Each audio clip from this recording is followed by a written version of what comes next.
Nosso tema é sobre microminerais. O que são? Os minerais, sob o ponto de vista da nutrição animal, são elementos inorgânicos essenciais ao desenvolvimento e manutenção do organismo. Diferente de outros nutrientes, os elementos minerais não podem ser sintetizados por organismos vivos. Entre as funções que exercem, os minerais atuam como componentes estruturais dos órgãos e tecidos, na manutenção dos fluidos corporais e eletrólitos e como cofatores em sistemas enzimáticos e hormonais. Dentro desse universo existem os microminerais ou oligoelementos, que são minerais cuja necessidade diária é inferior a 100 mg, mas eles são tão essenciais à boa saúde quanto aos minerais essenciais. São eles o ferro, o zinco, o cobre, o selênio, o iodo, o manganês, o flúor, o cromo e o molibdênio. Exceto com relação ao cromo, todos os microminerais são incorporados em enzimas aos hormônios necessários em processos corporais, o metabolismo. Ainda existem outros elementos como o silício, o boro, o vanádio, o estanho, o ouro, o arsênico, o níquel, o lítio, o germânio e etc., que podem participar de algumas funções metabólicas no organismo, embora não se saiba exatamente como isso acontece. Vamos falar sobre as funções desses minerais, que estão relacionadas às reações bioquímicas, ao sistema imunológico e à ação antioxidante. Ferro. Há 4 classes de proteínas contendo ferro, dentre elas hemoglobina, mioglobina e transferrina. Portanto, as funções mais importantes do ferro estão ligadas às funções dessas proteínas no organismo, como o transporte de oxigênio realizado pela hemoglobina nos eritrócitos e mioglobina nos músculos. A carência de ferro pode levar a quantidade reduzida de oxigênio para os tecidos, a anemia e a fadiga. Seu excesso é tóxico em grandes quantidades, pode provocar distúrbios gastrointestinais, hemocromatose, desenvolvimento de diabetes, doenças cardíacas e outros. Suas fontes são carnes, miúdos, gema de ovo, leguminosas e cereais integrais, sendo que o ferro de origem animal, conhecido como ferro M, é absorvido de forma mais fácil do que o ferro não M. Zinco. O zinco é o segundo elemento traço mais abundante no corpo humano. Tem função estrutural enzimática e reguladora. É um componente essencial para mais de 300 enzimas e é estabilizador de estruturas moleculares nas células. Participa da síntese e da degradação de carboidratos, lipídios, proteínas e ácidos nucleicos e na regulação da expressão gênica. A carência provoca sintomas como anorexia, alterações no paladar e no comportamento. As principais fontes alimentares são ostras, camarão, carne bovina, de frango e de peixe, fígado, grãos integrais, castanhas, cereais, leguminosas e tubérculos. Selênio.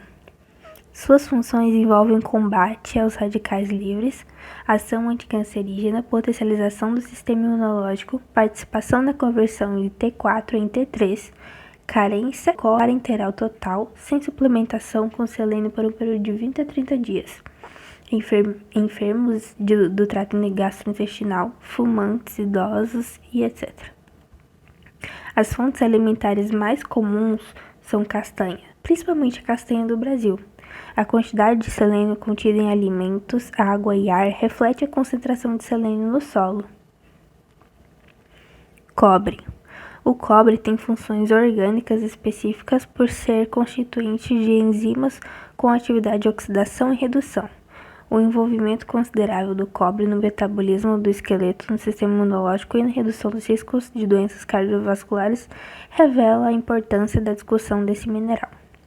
O estudo da deficiência e do excesso do cobre é embasado em erros congênitos raros no metabolismo, a síndrome de Menkes, na qual há um defeito na absorção intestinal do cobre, e a doença de Wilson, na qual há um defeito na excreção do cobre pela bile. Suas principais fontes são miúdos, frutos do mar, cereais integrais e vegetais verdes escuros. Iodo. O iodo é um componente essencial dos hormônios da glândula da tireoide, T4 e T3. O papel fundamental do iodo na nutrição se deve à influência desses hormônios no crescimento e no desenvolvimento dos seres humanos e animais. A sobrevivência e o desenvolvimento fetal são sensíveis à deficiência do iodo. Carência pode resultar em bócio, cretinismo endêmico quando há deficiência do iodo durante a gravidez. Seu excesso aumenta a concentração de TSH, o hormônio estimulante da tireoide. Suas principais fontes são o sal iodado, produtos marinhos, leite e ovos, que são algumas fontes de iodo também. Manganês. O manganês é um mineral necessário para o metabolismo de macronutrientes, formação de tecidos e ossos, além de processos reprodutivos. Sua função está relacionada com a ativação não específica de enzimas que necessitam de íons divalentes. Essas enzimas são fundamentais para o sistema imunológico, reprodutivo e digestivo, o crescimento ósseo, o metabolismo celular e a proteção contra espécies reativas de oxigênio. Sua carência é extremamente rara. As melhores fontes de manganês na dieta são os cereais integrais, nozes, folhas verdes, chás, carnes e derivados de leite. O flúor é um dos minerais mais importantes para a saúde dos dentes, junto ao cálcio, mas em especial ele atua na formação da arcada dentária e por isso também é utilizado no tratamento de cáries.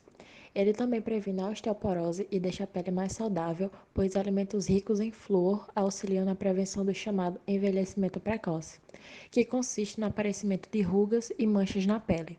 Em resumo, o envelhecimento precoce é causado pela presença de radicais livres no organismo que provocam estresse oxidativo. O flúor está presente em alimentos como peixes e demais frutos do mar, cebola, alho, arroz e feijão. O cromo potencializa a ação da insulina em vivo e in vitro e é um elemento essencial para a normalidade do metabolismo de carboidratos e lipídios. A deficiência de cromo é mais prevalente em grupos de risco, como de idosos e gestantes. O consumo de alimentos refinados por idosos exacerba o problema, uma vez que esses alimentos não só têm baixos níveis de cromo, como também acentuam sua perda pela urina. A perda de cromo é aumentada durante a gestação, na atividade física intensa, nas infecções, no trauma físico e em outras formas de estresse. As principais fontes dietéticas de cromo incluem mariscos, ostras, carne, fígado, queijo, grãos integrais, frutas, feijão verde, espinafre e brócolis. O molibdênio aparentemente atua como cofator de um número limitado de enzimas em humanos. Sulfito-oxidase, a qual se acredita ter grande importância para a saúde, xantina-oxidase e aldeído-oxidase. Essas enzimas estão envolvidas no catabolismo de aminoácidos, sulfurados e compostos heterocíclicos, incluindo purinas e piridinas. A essencialidade do molibdênio é baseada no defeito genético que impede a síntese de sulfito-oxidase. Como o sulfito não é oxidado para sulfato, ocorre um dano neurológico extremamente grave que pode levar à morte do recém-nascido. As principais fontes de molibdênio são legumes, grãos e castanhas.